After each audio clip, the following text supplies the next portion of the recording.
Hello, this video is all about hiring the right contractor for your job and why you should not hire someone who doesn't have the proper licensing. I'm going to give you a few reasons why you should be very careful. First, this person that doesn't have a contract, there's a reason they don't have a contractor license. That means that most likely they don't even have the proper training in the first place to deliver good workmanship. That's an issue. If to get a license and a proper contractor license, you have to go through a thorough process that makes sure that you have the skills to deliver on the job.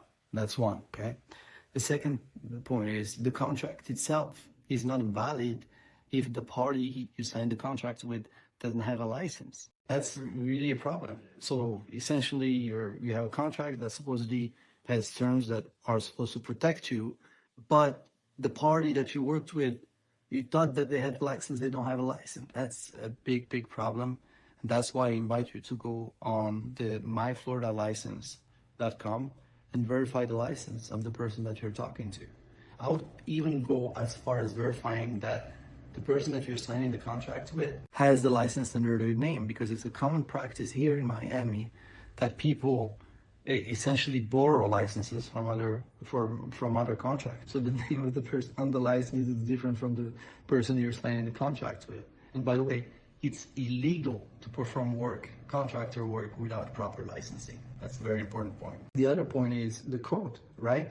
So as we pass the exams to become licensed contractors, we have to go through thorough examination, making sure that we're knowledgeable of the code, or at least that we know how to reference the code and find the information. And if you haven't gone through licensing, for sure, you don't have proper knowledge of the code.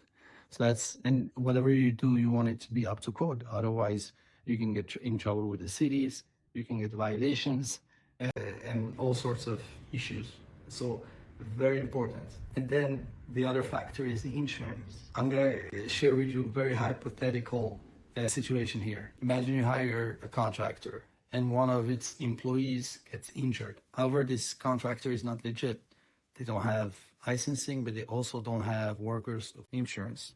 What that means is, should that employee of the contractor get injured and the contractor doesn't have insurance, that employee or even sub or whoever this person is can sue you and your property for the injury they incurred on your property. That's for me, that's a huge liability that people are willing to take when they hire unlicensed contractors, or even don't do proper due diligence to make sure that whoever they're hiring is someone who's legitimate.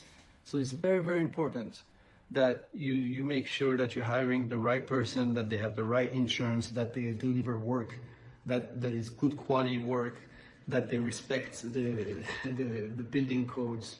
And just to wrap up this section, we've dealt with so many situations where we have to come to fix the problem the second time. So they hire someone, that person does the work that's not good enough, and we have to come back on site after that person really, in some cases, has even not shown up to make up for the mistakes they've made. And obviously, it costs the customer even much more than what they could have done if they hired us the first time around. Sometimes a customer tries to save a couple of $1,000s, and they end up with having to redo the work. So make sure you hire the right contractor. You probably heard horror stories, or even contractors that take deposits and never show up. In our case, it's Uninsured Plumbing and Air. We're based in Miami. We have multiple offices. You can come and knock on our door, and we're gonna answer and be there for you. So it's very important to choose a professional contractor, and we'll create a segment on what are the criteria you want to be looking at when selecting a contractor. But in the meantime, I'll just say